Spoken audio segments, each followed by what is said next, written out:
Welcome to the IT Naturally podcast, where we talk to IT leaders using technology to create positive change. My guest today is Phil Wharton. You've had an incredible journey across enormous organisations like Google, Jaguar, Land Rover, Rolls-Royce, and the Eden Project, each with very, very different missions and cultures. What have these experiences taught you about the role that technology can drive in reducing our impact? Hi, Julie. Nice to be talking to you.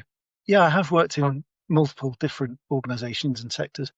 I think there's some big ones there that have a huge impact. I mean, automotive, Jaguar Land Rover, you mentioned, Rolls-Royce Aerospace. So these organisations can, by definition of what they produce and what they do, have a massive impact. I think the interesting part, though, is if I go back maybe 15 years, people didn't really understand the impact technology was having.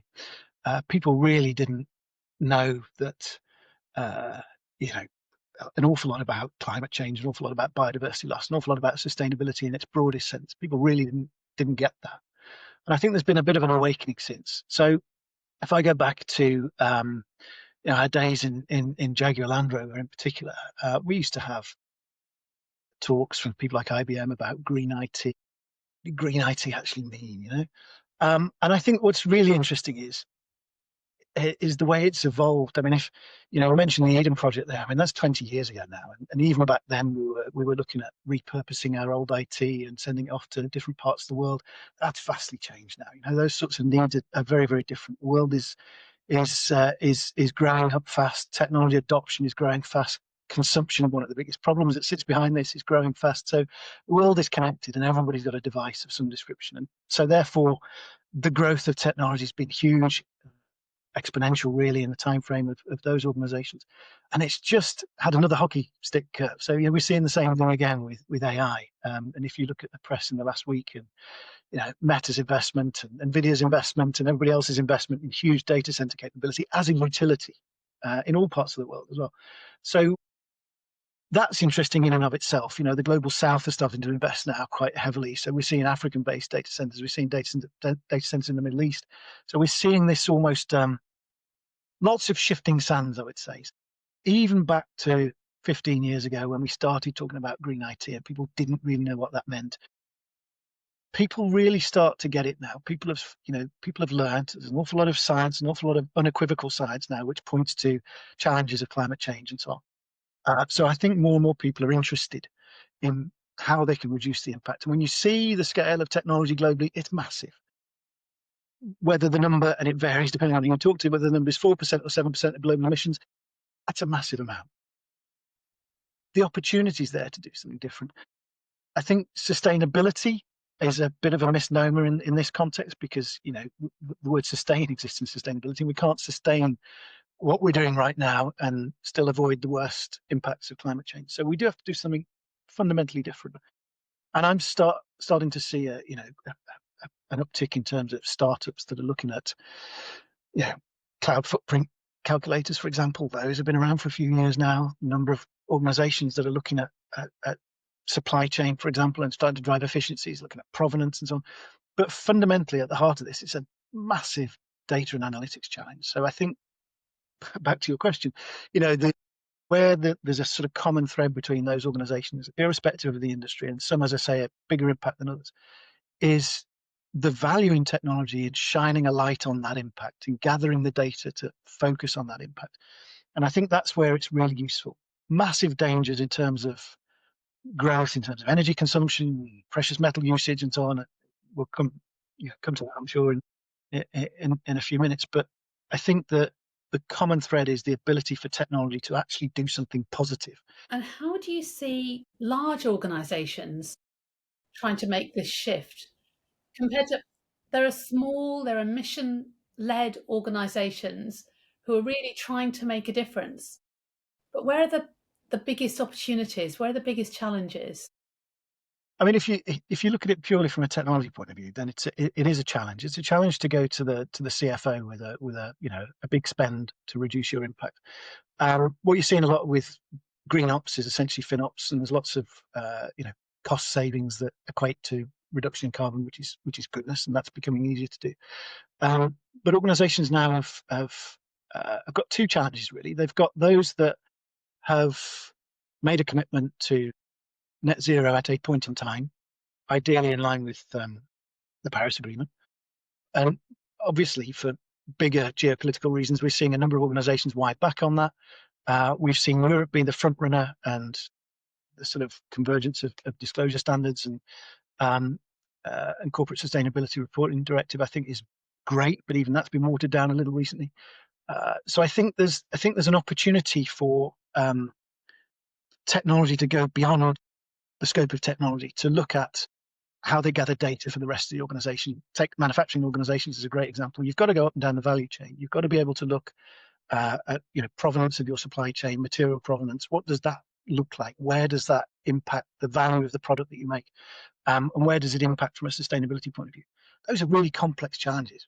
Technology plays a part in that. So I think that role of technology has shifted as well. It's not just focusing on technology in and of itself, and there's an awful lot of what used to be called the greening of IT, but there's an awful lot of work to do to think about how you make your technology more efficient, and that's everything from how you design it, how you code more efficiently, through to thinking about circularity in devices and equipment and so on, keeping stuff from being dug out of the ground in terms of precious metals and so on. So I think there's an awful lot of work to do there, but the value of technology in helping to assess the impact across multiple complex dimensions. Again, if you think about how hard it is to really capture the full impact of something like a car as a product, you think about all the different materials that go into that, all the different parts, all the different geographies, and products and parts that are transported multiple times sometimes, so you've got so many different dimensions. And which is why I say it's, at one level, it's a huge data and analytics challenge to try and capture that. And that's the starting point, right? You've got to first understand what it is. What impact are you actually having? And that's got smarter and smarter over the last couple of years. And so people are getting a better, sharper view of where their products are impacting. And of course, you've still got the classic challenges of how you measure Scope 3 in particular. And of course, we're now talking about things like Scope 4, and we've got to think about life cycle of products. And, it was only a few years ago where, well, you just buy an electric car and that solves the world, doesn't it? Well, no, of course it doesn't. So, you've got to think about those. You've still got to think mindfully about the product that you're buying and think about its life cycle. And of course, organizations, the bigger ones, we're still driven by the same model, whether they're big or small.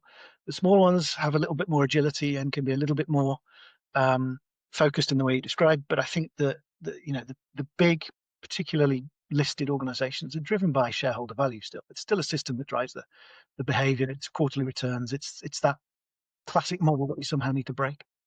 Yeah, exactly. And one of the things that we're involved in at IT Naturally is the Better Business Act, and trying to look at how can businesses be measured far more widely than just shareholder value. One thing we did right from the beginning, Phil, which is quite simplistic compared to some of the things that you're talking about, was clearing out data centers. So we were formed during COVID, and I think during COVID, most of us went through our homes and realized that half the stuff we didn't need, and we all cleared out, and but we found when we've gone to companies, you look at the plethora of applications, and they don't really need half, or probably more than half of what they've got, but it's spinning, it's wasting energy, and it's costing them money. So one of the steps we've used to help people understand just the start of this journey is to say, well, let's clear everything out. Let's get rid of everything you don't need. Let's stop backing stuff up that you don't even know what it is in the first place, that it's 20-year-old data and you don't even know why you've got it, and stuff like that. So what I suppose I want to look at is, how do we balance the really important but often quite complex things that you're talking about with just some Good housekeeping. housekeeping? It is good. You're absolutely right. I mean, you're absolutely right. It does start with the basics, and it starts with things like, good data management, life cycle policies. Yeah. It is about, actually, it starts with how you architect an architect in the broadest sense, because how you architect in terms of technology, but also organizationally, how you establish the basic principles and you architect your thinking, your organization, your full operating model, because that steers the way you buy a product and the things you think about at that point. It steers the way you're buying code because it's principles that are about efficiency. It steers how you manage your workloads when you're in whatever cloud environment you happen to be in. To your point, there's an awful lot of organizations out there that are paying for the what if, and they're spinning stuff up for the what if. And yes, there are certain, retail sector at certain times of the year, they need burst capacity and so on. But the number of organizations that keep that equivalent for no good reason, that, and we're starting to see risk in a different way. And this is why I think some of the disclosure standards are really interesting because, it, a lot of what used to exist, going back a few years before the EU in particular started to get smart, it was very much what's a sort of financial view of the impact. What's the risk to my investment as a result of? Whereas that, the corporate sustainability reporting directive starts to drive the inside out view. What impact am I having? And that starts to drive some of that thinking. It starts to get people opening cupboard doors and figuring out what they've got. And it is good housekeeping, from a technology point of view. But it also starts people thinking about physical devices and, well, do we need to change these every 3 years, or can it be 4, 5, 8 years? And when we do change it, can we look to an organization that might repurpose that in some way, or might extract the precious metals from that and keep them in circulation rather than having to go dig more at the ground? So there are, people are seeing those options that are, smart options, often the most cost-effective options. Often you can get a better outcome financially for that stuff.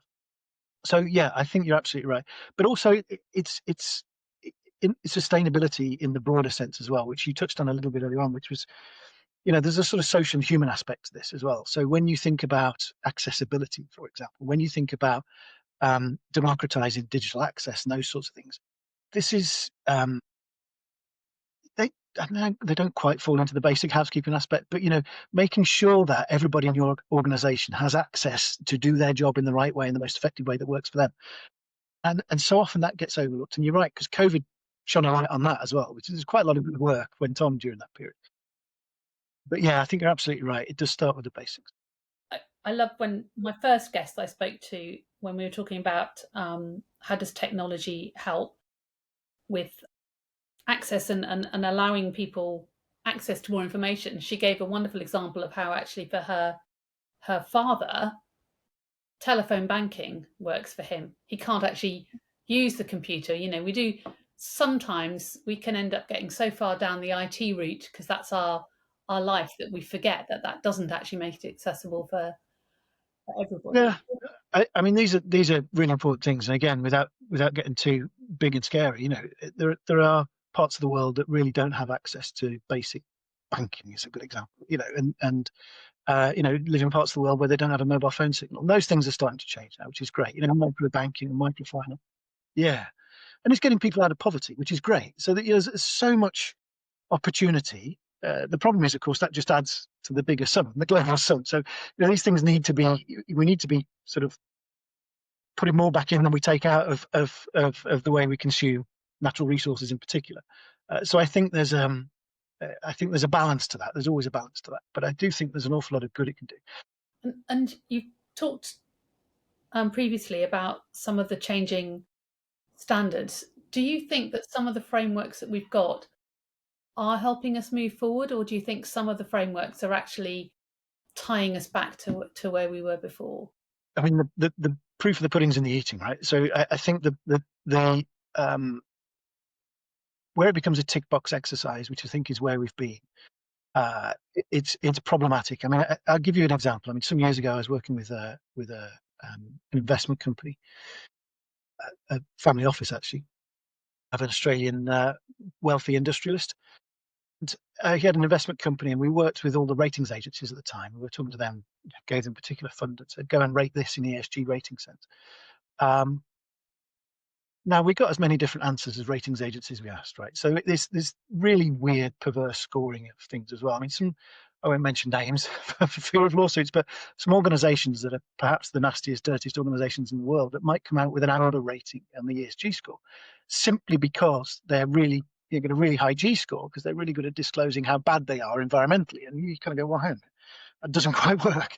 But you get this sort of weird output where at that point, the sort of measurement of impact and the measurement and the complexity, how do you disaggregate the level of complexity across all of the aspects of sustainability down to ESG and a single score? Really, really hard. So I think that started to mature a little bit. I think the flip of the lens from outside in to inside out, I think, has helped. And it's starting organizations to think not just about, thinking about, it's always with a financial lens from an organization point of view. But if you think about financial capital and how you look at natural capital, human capital, social capital, manufactured capital through that lens, and you look at it in a sort of balanced sense, then you can start to speak the language of both the investors and business, and you can start to look at, well, yes, we've still got that view of risk, and yes, we need to think about resilience and what that looks like in the longer term. But equally, there's something about understanding the cost of what organizations do. There's some huge FMCG type organizations, again, I won't mention names, who often have bottles floating around in our oceans, which has huge impact. If that cost was priced in as an externality, then they wouldn't be in business, right? So the more and more people understand that, the more organizations understand the actual impact, and again, technology plays a huge part in that, the more likely they are to think, hang on a minute, and this is consumer power. Consumers start voting with their feet, and organizations like B Corp. B Corp has had some challenges over recent years, but at its heart, absolutely right. It is about balance across, people, profit, and planet, and it is about, the principles there are right. And okay, it's been a little bit bumpy, but I think that is really, really, those values hold true. And those organizations are attracting more and more customers because people are going, oh, hang on a minute. And some are often less price driven, actually, and less price sensitive. They're more value sensitive. And there's a generation of people, children are 20 and 19, and they've got a completely different view on what's right, what's wrong, and where they want to be spending their money, and quite right too. So I think that combination of people waking up, it's evolving, maturing, understanding starting to grow, collective understanding, you're starting to see shifts. You're starting to see people move. And we're definitely seeing it. So, as you know, we're a B Corp, but we're noticing it's actually that shift is often with B Corps that are B2Cs. It's harder when you're a B Corp that's a B2B, because the B, the other business, has got shareholders, has got investors, and it's harder for them to make sometimes the right decisions, as you said earlier. Yeah. If I'm going to buy yet another dress, I don't need another dress. I don't need another dress my entire life. But if I want to buy another dress, I can make myself feel less guilty about it by buying a sustainable one. But it's very different making business decisions sometimes, isn't it? Well, I think it is. But even then, if our politicians can get their collective heads together and force organisations to think about the right things, they've got to look at their supply chain. And you've got part of that supply chain. It is very exciting, and it's about how do people talk about facts and not the greenwashing, which you talked about a lot at the beginning. Which this is one of the challenges of technology, right? Social media was designed to manipulate. That's fun. That's what it is. It's designed to drive behaviour and drive thinking, which it does very, very well, very effectively, but often not in the right way. So there is a bit of learning to continue to do. But take some of the evidence in France recently that organisations are being fined and they're getting a big financial slap in the face for not getting this stuff right. So and that's organisations in fast fashion, for example. It's one in particular that I'm thinking of. So I think there's a good momentum build. It's perhaps slower than we need it to be at the moment. It's definitely happening. Has it felt, or it's felt to me, that there's a little bit of a step backwards at the moment? Well, there has been, undoubtedly. Look at the public organisations who've backed out of their previous commitments to net zero, and it's not a surprise that given the sort of geopolitical challenges we're facing right now, where money wants to go, governments. The UK has done reasonably well in terms of its energy mix and how we're starting to shift towards renewable. relatively speaking, in a global sense. But even now, we're starting to have to shift more money towards defence, and more organisations are doing that.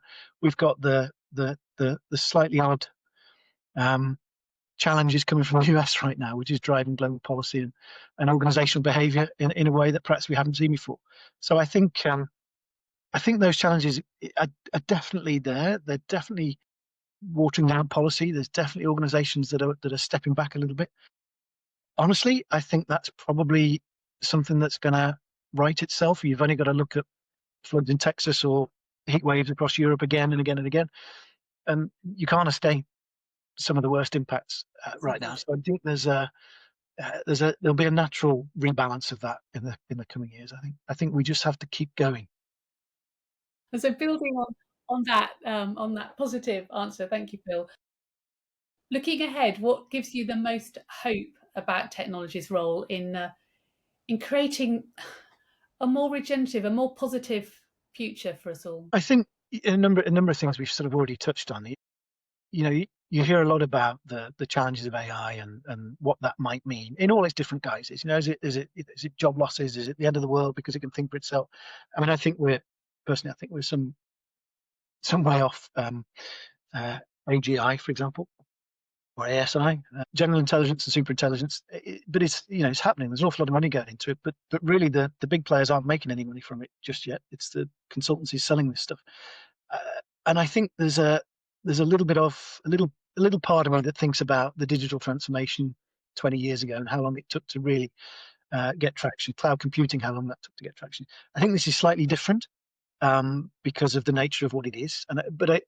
Again, if harnessed well and harnessed by governments, look at what came out of Switzerland recently.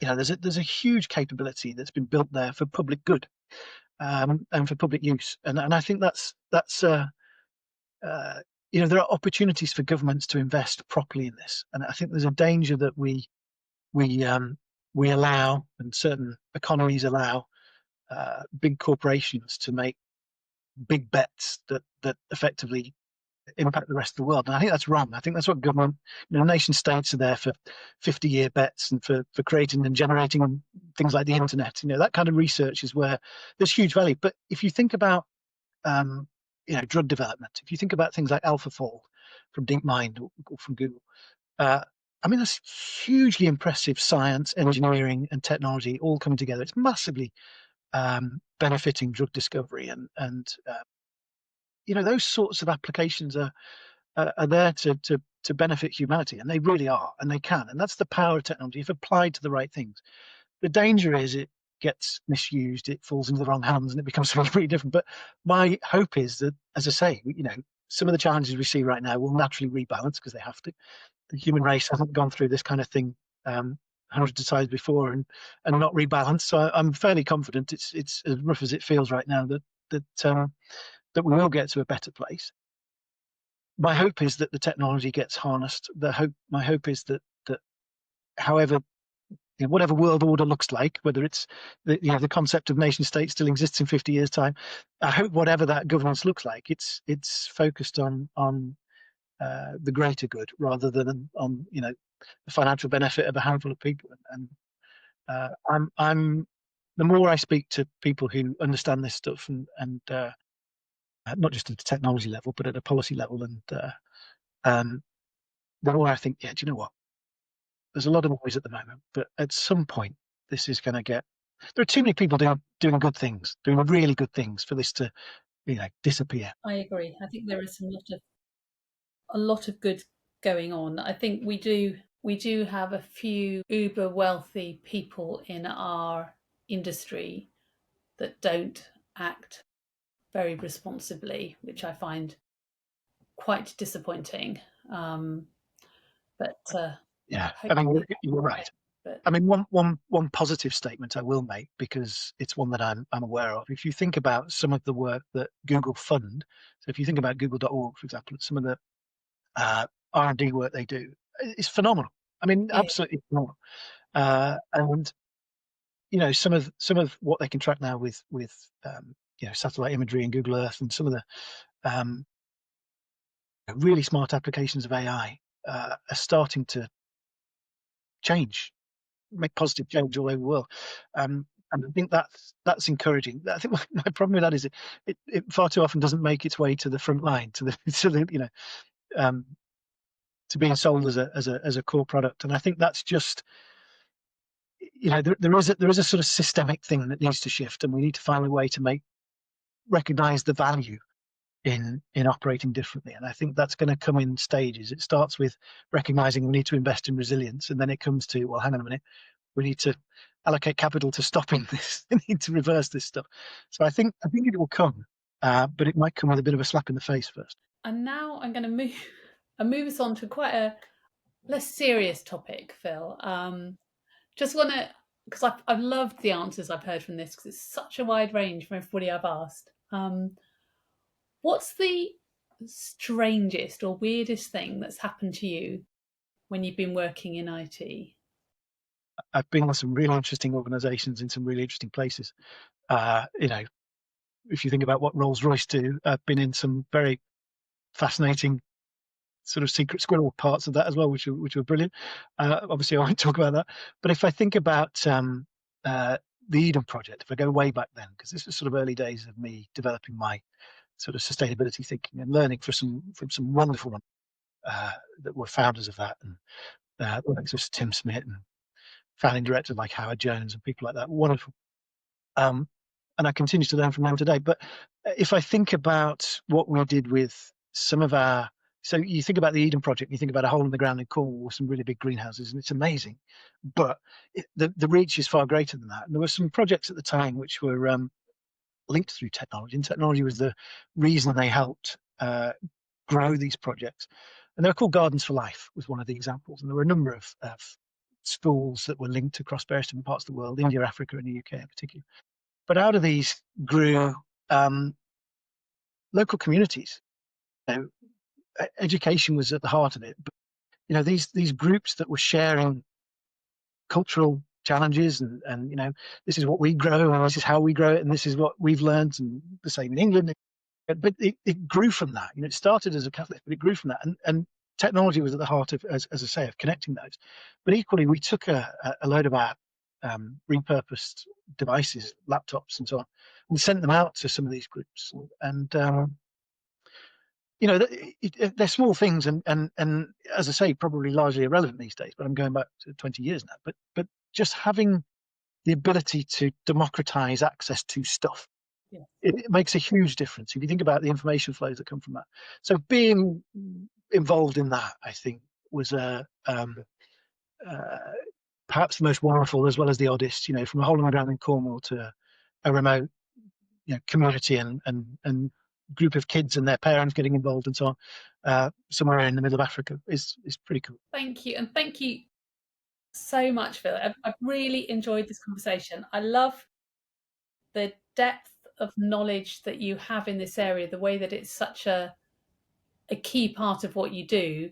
But I love that throughout all of the things, you've retained your positivity, because it would be very easy to sort of say, woe is me, the world is ending. And it's really important that we keep looking forward, keep looking at how we can improve and how we can make a difference. And I think particularly for people at the stage of the careers that you and I are at, Phil, it's quite exciting to try and make things better for the future generation. That's what we're here to do. We're not here to make ourselves rich off the younger generation. We're here to make it better for the younger generation. So yeah. Part of my positivity comes from that generation. Both my own kids, but others out there that are thinking differently and challenging differently and want something completely different. And that's, it's their future, absolutely not ours. It's so exciting. We found a number of our youngsters have joined us because we're a B Corp. They wanted to work for a B Corp. Brilliant. And then we talk to people of our age who haven't even heard of what a B Corp is. It is incredibly exciting, the younger generation. They feel very switched, very positive. One sort of, sorry, but we've run out of time a little bit, but one final example. I mean, I did a little bit of work with London Business School. They have some of the best postgraduate education in the world and one of the best MBAs in the world. And these things are hugely expensive and perhaps only available to a few, and perhaps could be available to more. But speaking to some of the students there, they wanted change. They wanted to be taught about leadership for the next 50 years, not the last 50 years. And they wanted to, and they pushed and lobbied hard for new electives in sustainability and so on. And there's some really good stuff going on there as a result of that young generation just saying, hang on a minute, if you're not going to do it, we're going to do it. So there's Hey, definitely a momentum shift. thank you. I've really enjoyed our talk. Please let's stay in touch and let's Thank you. work together in the future. Thank you. Brilliant. Nice talking to you. See you again.